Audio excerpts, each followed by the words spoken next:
Milí štvrtáci, pre dnešnú hodinu slovenského jazyka si prichystajte čítanku, lebo sa dnes budeme zaoberať poviedkou s vám určite blízkou témou, a to je priateľstvo medzi človekom a zvieraťom. Presnejšie, ide o poviedku Bobyľ a Družko, ktorú napísal ruský spisovateľ Sergej Jesenin. Najprv si povieme o spisovateľovi. A potom bude nasledovať čítanie poviedky a vysvetľovanie neznámych slov. Ako ste poviedke rozumeli, zistíme pomocou otázok a odpovedí a na základe konania postav určíme vlastnosti hlavného hrdinu. Určíme si aj domácu úlohu.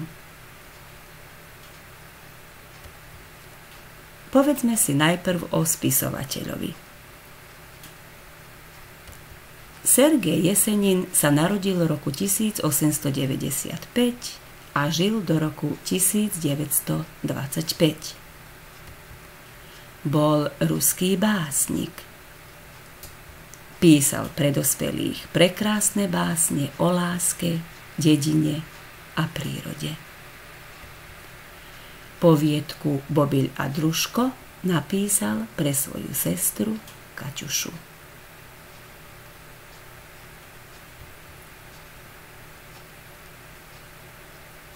Máte radi zvieratá? Máte domácich miláčikov? Určite áno. Ktoré sú to zvieratá? Pes, mačka, papagáj, chrček, králik, rybičky. Nie len deti, ale aj dospelí majú radi zvieratá. Hovorí sa, že pes je najlepší priateľ človeka. O veľkom priateľstve človeka a psa sa hovorí aj v poviedke Bobyľ a Družko, ktorú, ako sme už povedali, Sergej Jesenin venoval svojej sestre. Táto poviedka sa nachádza v čítanke na stranách 56-57. Sledujte a pozorne počúvajte.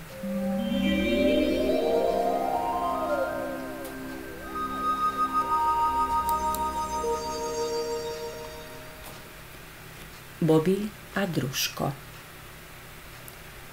Žil raz na konci dediny starý Bobyľ.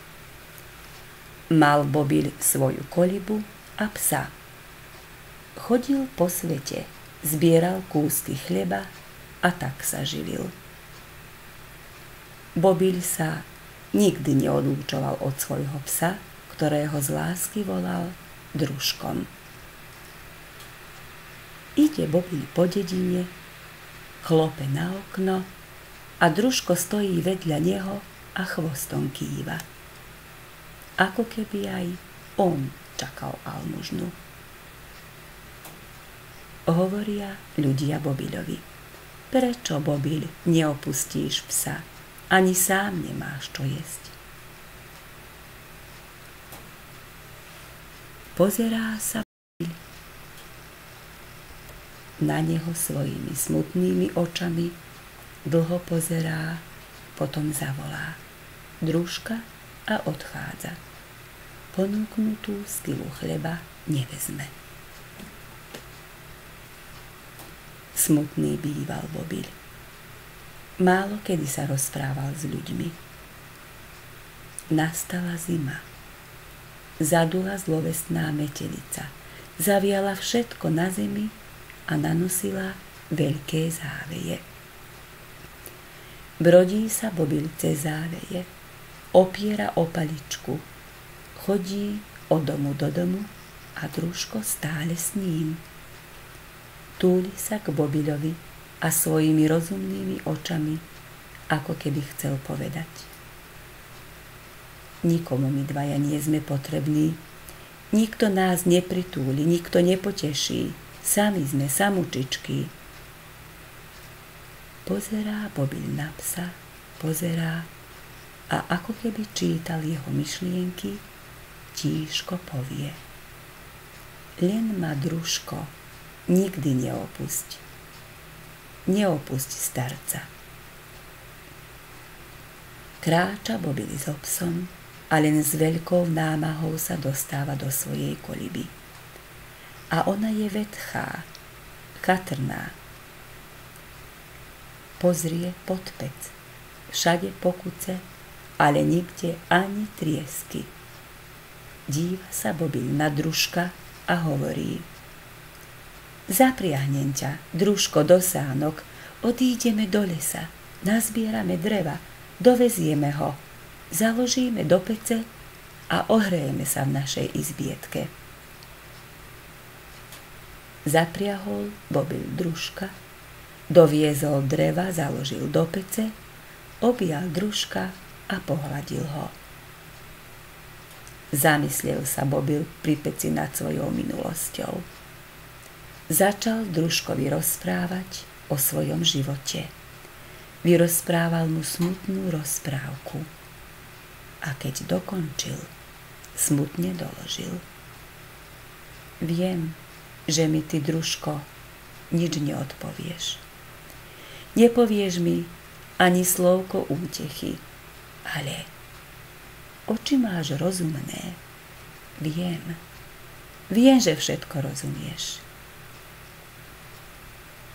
Prestávajú fujavice, stráne kopnejú. Vidí Bobil, že zima odchádza.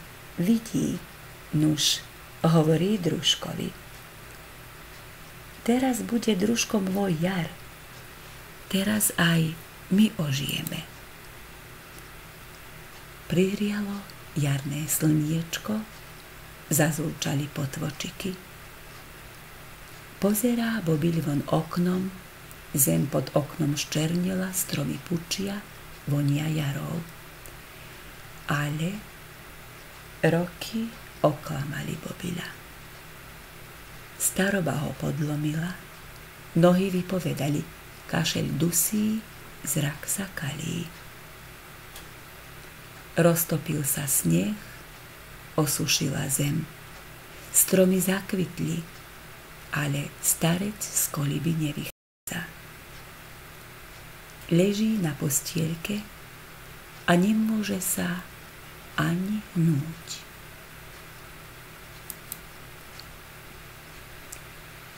Ochorel Bobil, nevstáva a družko sa od neho nehýbe.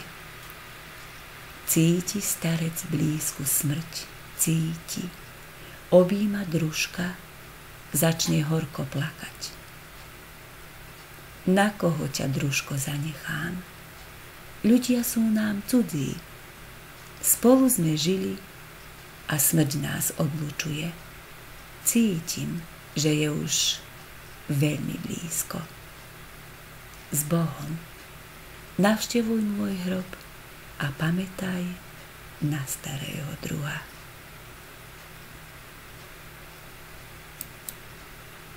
Bobil družka pevne objal, zachvel sa a umrel. Mŕtvy Bobil leží na posteli. Družko pochopil, že jeho gazda umrel. Zavše pristúpi k mŕtvému, oňuchá ho a zavije. Spýtujú sa ľudia, prečo Bobil nevychádza. Prišli a našli Bobila mŕtvého. Potom ho pochovali. Umrel Bobil, ktorý nikomu nebol potrebný a nikto za ním slzu nepustil. Vije družko na hrobe, vije, zem labami rozhrabuje. Chcel by odhrabať svojho druha, odhrabať a ľahnúť si vedľa neho. Nehne sa od hrobu, nič nie je, iba smúti. Zoslabol, vstať nevládze. Chcel by ešte iba hrabať, ale laba sa už ani nepohne. Hlava mu klesla. Zachvel sa na celom tele a umrel na hrobe. Kvety na hrobe začali šeptať a vyrozprávali vtákom nádhernú rozprávku o priateľstve. Doletela na hrob kukučka a sadla si na smutnú brezu. Stála kukučka, smútila a žalostne nad hrobom kúkala.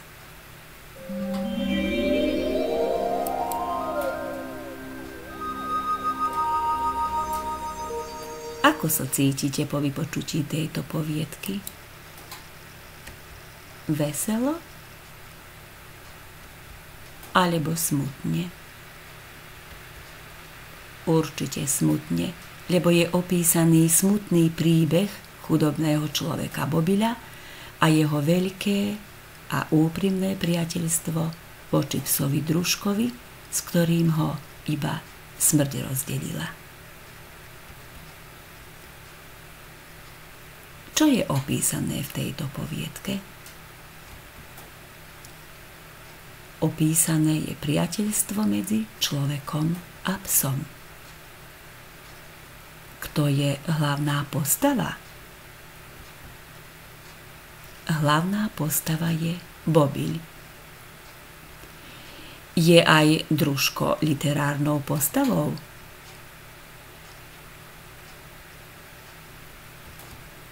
Družko je pes, ale aj on je literárnou postavou.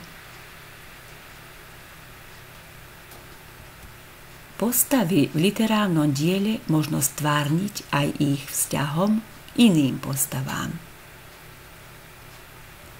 V tejto poviedke spisovateľ vylíčil postavu Bobila jeho vzťahom k psovi.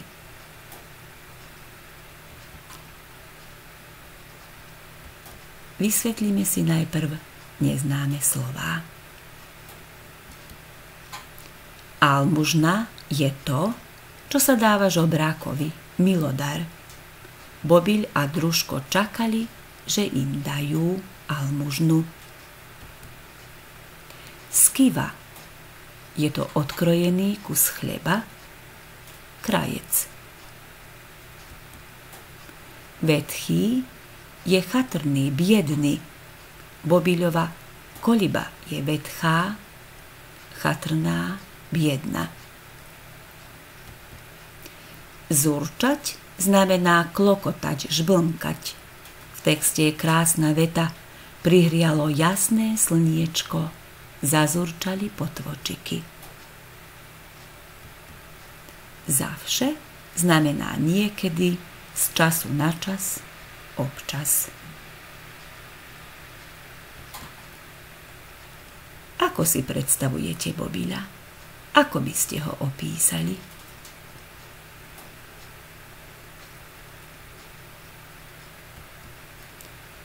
Bobil bol starý a chudobný človek. Kde býval? Býval vo vetchej, chatrnej kolibe. S kým býval? Býval so psom Družkom. Aký mal vzťah k iným ľuďom? Málo kedy sa rozprával s ľuďmi. Ako sa stravoval? Stravoval sa tak, že chodil po svete, zbieral kúsky chleba, pýtal si stravu od iných ľudí, almužnu.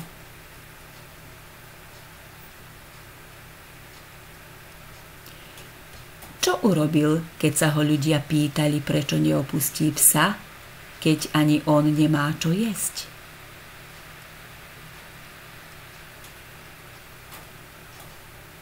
Ponúknutý kúsok chleba nezobral. Prečo to urobil? Pretože mu Družko bol najvernejší priateľ, s ktorým by si podelil i posledný kúsok chleba. Ako Družko prejavoval svoju lásku voči Bobilovi?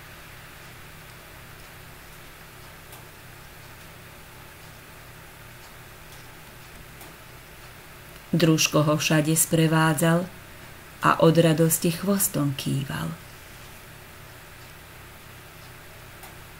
A čo bolo najväčším Bobiľovým prianím? Najväčším Bobiľovým prianím bolo, aby ho Družko nikdy neopustil. Ako sa správal Družkovi?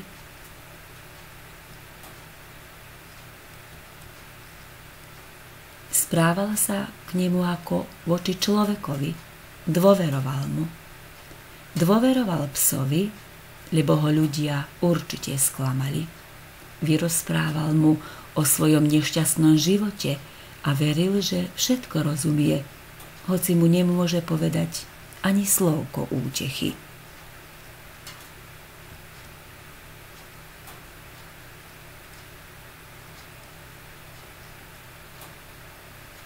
Ako sa správal Bobiľ voči Družkovi, keď cítil, že umrie? Čo bola jeho posledná starosť pred smrťou? Vyhľadajte a počiarknite v texte vety, ktorých sa o tom hovorí.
Ochorel Bobiľ, nevstáva a Družko sa o neho nehýbe. Cíti starec blízku smrť, cíti, objíma Družka, začne horko plakať. na koho ťa, družko, zanechám? Ľudia sú nám cudzí. Mobil družka pevne objal.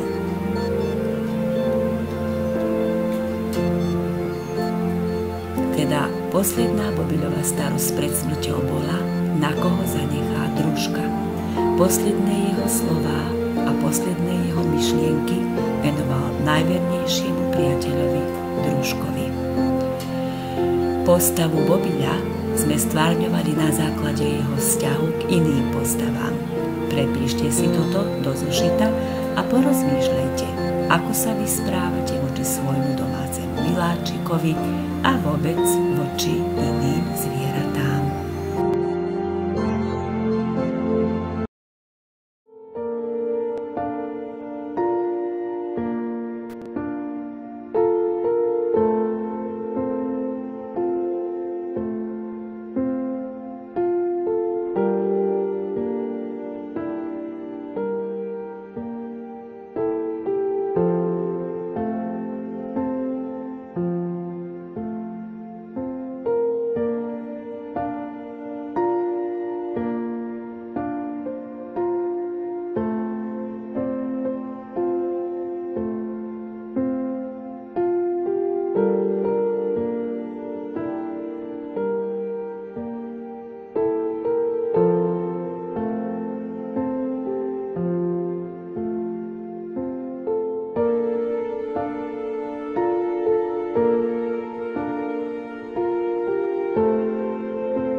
Ďakujeme za pozornosť.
you.